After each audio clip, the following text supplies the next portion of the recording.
श्रीमद् भागवत गीता प्रथम अध्याय। धृतराष्ट्र बोले, हे संजय, धर्मभूमि कुरुक्षेत्र में इकट्ठे हुए युद्ध की इच्छा वाले मेरे और पांडु के पुत्रों ने क्या किया। इस पर संजय बोले, उस समय राजा दुर्योधन ने व्यूह हर रचना युक्त पांडवों की सेना को देखकर और द्रोणाचार्य के पास जाकर ये वचन कहा, हे आचार्य, आपके बुद्धिमान शिष्य द्रुपद पुत्र दष्ट गुम द्वारा व्यूहाकार खड़ी की गई पांडु पुत्रों की इस बड़ी भारी सेना को देखिए।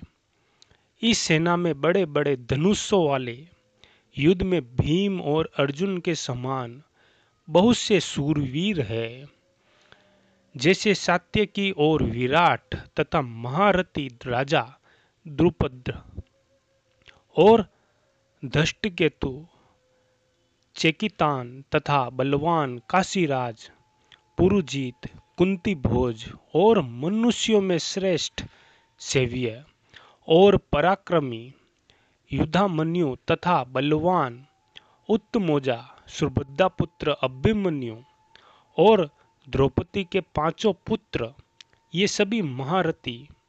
हे ब्राह्मण श्रेष्ठ, हमारे पक्ष में भी जो प्रधान हैं उनको प्राप्त आप समझ लीजिए।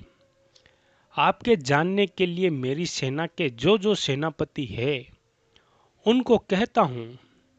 एक तो स्वयं आप और भीष्म पितामह तथा कर्ण और संग्राम विजयी कृपाचार्य तथा वैसे ही अश्वत्थामा, विकर्ण और सोमदत्त का पुत्र भूरिश्रवा तथा और भी बहुत से सूरवीर अनेक प्रकार के शस्त्र अस्त्रों से युक्त, मेरे लिए जीवन की आशा को त्यागने वाले सब के सब युद्ध में चतुर है। भीष्म पितामह द्वारा रक्षित हमारी वह सेना सब प्रकार से अजेय है और भीम द्वारा रक्षित इन लोगों की ये सेना जीतने में सुगम है। इसलिए सब मोर्चों पर अपनी अपनी जगह स्थित रहते हुए आप लोग सब के सब ही निसंदेह भीष्म पितामह की ओर से रक्षा करें।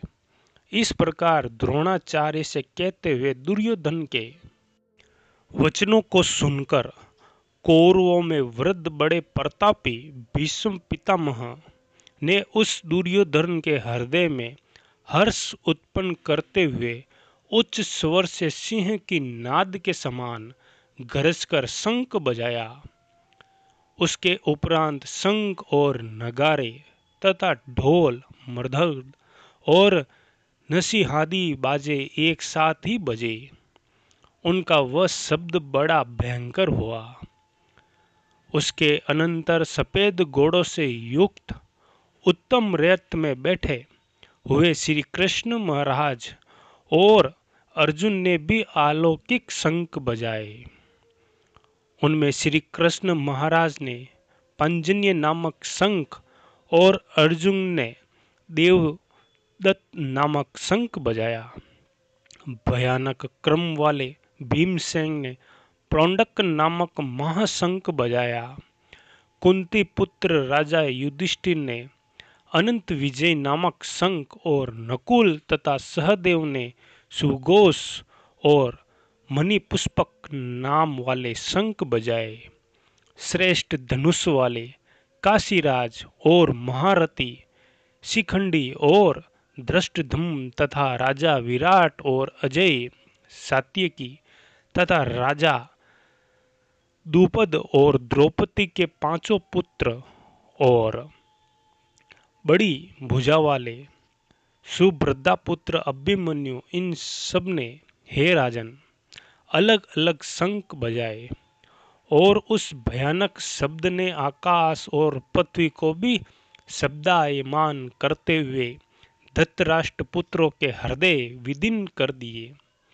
हे राजन, इसके उपरांत कपिध्वज अर्जुन ने खड़े हुए धृतराष्ट्र पुत्रों को देखकर उस शस्त्र चलने की तैयारी के समय धनुष उठाकर ऋषिकेश श्री कृष्ण महाराज से ये वचन कहा, हे अच्युत, मेरे रथ को दोनों सेनाओं के बीच में खड़ा करिए।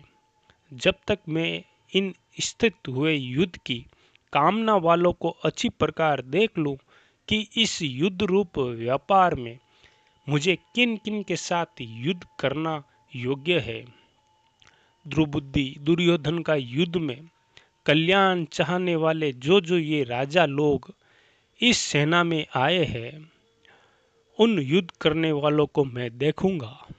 संजय बोले, हे धृतराष्ट्र, अर्जुन द्वारा इस प्रकार कहे हुए महाराज श्री कृष्ण ने दोनों सेनाओं के बीच में भीष्म और द्रोणाचार्य के सामने और संपूर्ण राजाओं के सामने उत्तम रथ को खड़ा करके ऐसा कहा कि, हे पार्थ, इन इकट्ठे हुए कौरवों को देख।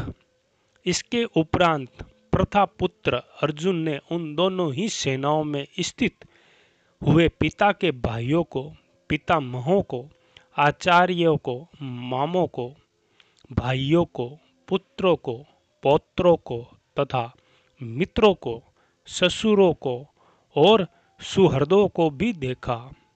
इस प्रकार उन खड़े हुए संपूर्ण बंधुओं को देखकर वे अत्यंत करुणा से युक्त हुए। कुंती पुत्र अर्जुन शोक करते हुए बोले, हे कृष्ण, इस युद्ध की इच्छा वाले खड़े हुए सब जन समुदाय को देखकर मुझे संग शिथिल हुए जाते हैं और मुख भी सूखा जाता है और मेरे शरीर में कंप तथा रोमांच होता है तथा हाथ से गांडीव धनुष गिरता है और त्वचा भी बहुत जलती है तथा मेरा मन भ्रमित सा हो रहा है, इसलिए मैं खड़ा रहने को भी समर्थ नहीं हूँ। हे केशव, लक्षणों को भी विपरीत ही दिखता हूँ तथा युद्ध में अपने कुल को मारकर कल्याण भी नहीं देखता। हे कृष्ण, मैं विजय नहीं चाहता और राज्य तथा सुखों को भी नहीं चाहता। हे गोविंद, हमें राज्य में क्या प्रयोजन है अथवा भोगों से और जीवन में भी क्या प्रयोजन है, क्योंकि हमें जिनके लिए राज्य, भोग और सुख अधिक इच्छित है, वे ही ये सब धन और जीवन की आशा को त्याग कर युद्ध में खड़े हैं, जो कि गुरुजन, ताऊ, चाचे, लड़के और वैसे ही दादा, मामा, ससुर, पोते, साले तथा और भी संबंधित लोग हैं। इसलिए हे मधुसूदन, मुझे मारने पर भी अथवा 3 लोक के राज्य के लिए भी मैं इन सब को मारना नहीं चाहता। फिर पृथ्वी के लिए तो करना ही क्या है। हे जनार्दन, धृतराष्ट्र के पुत्रों को मारकर भी हमें क्या प्रसन्नता होगी। इन आतताइयों को मारकर तो हमें पाप ही लगेगा। इसे हे माधव, अपने बांधव धृतराष्ट्र के पुत्रों को मारने के लिए हम योग्य नहीं हैं, क्योंकि अपने कुटुंब को मारकर हम कैसे सुखी होंगे। यद्यपि लोभ से भ्रष्टचित्त हुए ये लोग कुल के नाश कर्त दोष को और मित्रों के साथ विरोध करने में पाप को नहीं देखते हैं, परंतु हे जनार्दन, कुल के नाश करने से होते हुए दोषों को जानने वाले हम लोगों को इस पाप से हटने के लिए क्यों नहीं विचार करना चाहिए, क्योंकि कुल के नाश होने से सनातन कुल धर्म नष्ट हो जाते हैं। धर्म के नाश होने से संपूर्ण कुल को प्राप्त पाप भी बहुत दबा देता है तथा हे कृष्ण, आपके अधिक बढ़ जाने से कुल की स्त्रियां दूषित हो जाती है और वासनीय स्त्रियों के दूषित होने पर वर्ण संकर उत्पन्न होता है और वह वर्ण संकर कुल घातियों को और कुल को नरक में ले जाने के लिए ही होता है।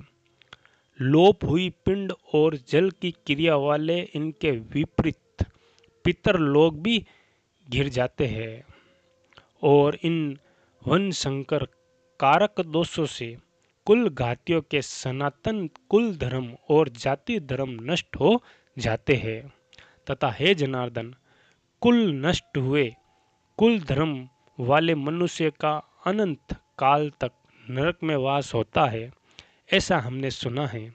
अहो शोक है कि हम लोग बुद्धिमान होकर भी महान पाप करने को तैयार हुए हैं, जो कि राज्य और सुख के लोभ से अपने कुल को मारने के लिए उगत हुए हैं।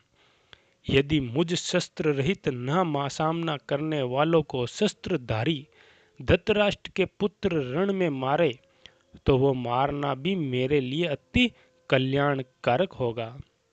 संजय बोले, रणभूमि में शोक से उदित मन वाले अर्जुन इस प्रकार कहकर बाण सहित धनुष को त्याग कर रक्त के पिछले भाग में बैठ गए। श्रीमद् भागवत गीता प्रथम अध्याय समाप्त।